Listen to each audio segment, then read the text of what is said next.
Hey, it's your girl Carmel Francois, owner and founder of CFit Coaching. Welcome back to my channel and welcome back to another installment of the Sugar Savvy Solution, acclimating the foodie in you to a life beyond sugar. Today we're talking about highly preventable diseases and how sugar highly impacts them. Now, the first disease that I would like to highlight is fatty liver disease. Some of you may not know, some of you may know that the liver has so many functions, including processing and metabolizing alcohol. Many of you might know that. And even drugs, whether they're narcotics or over-the-counter drugs, as well as everything else that enters the body. The filtering process. When sugar enters our body, the liver takes it and it changes it and turns it into glycogen, energy, right? But when there's excess sugar in the blood, the liver takes it and converts it to fat.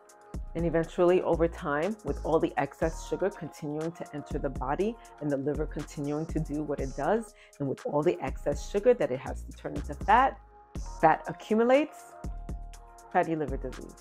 Fatty liver disease and type 2 diabetes pretty much go hand in hand. When excess sugar enters the body, insulin, the good guy, comes to the rescue so that it can basically get the sugar into the cells. Now, what happens when you have type 2 diabetes is the fact that insulin is actually unable to be produced, or the body does not use the insulin as it should. Too much sugar remains in the blood, never reaching your cells. Type 2 diabetes. Once type 2 diabetes is present, it exponentially raises the risk of heart disease. Heart disease is so scary and it's so common and very serious.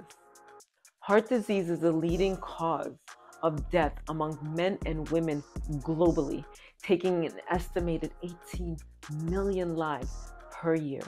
And about 700,000 of those lives are American, with more Black Americans being affected by more than any other group. Our hearts are in trouble when we consume the extra sugar. As we can see, as we've heard, as we know, the excess sugar gets converted into fat. The fat is what clogs the arteries to our heart. And if you have diabetes, you're twice as likely to have heart disease than someone who doesn't. Not done yet. High blood pressure. Consuming excess amounts of sugar also raises high blood pressure. How? Typically, we know that salt is not good for high blood pressure, but how does sugar play a part in it? Now, the excess sugar in our body suppresses something called nitric oxide. Nitric oxide is what is produced in our bodies to help the blood flow freely through our blood vessels. When the levels of nitric oxide are lowered, we experience a rise in blood pressure.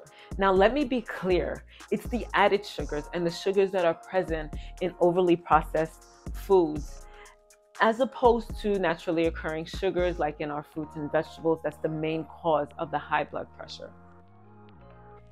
Fatty liver disease, type 2 diabetes, heart disease, and hypertension, high blood pressure, are 4 diseases that can have a very prolonged, very costly, detrimental impact on our lives and the lives of the ones that we love. They're preventable, but not only that, can be reversible. But the trick is to recognize it and get out in front of it. How do we do that? How?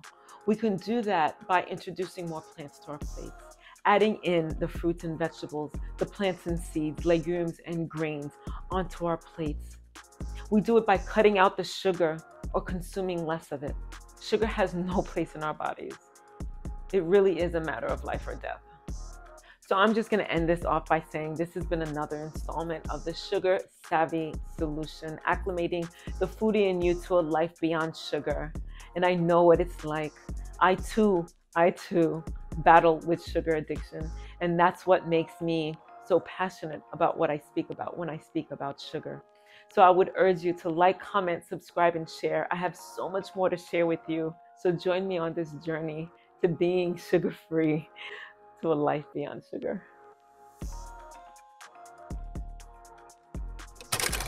Fatty liver disease and insulin is released, and it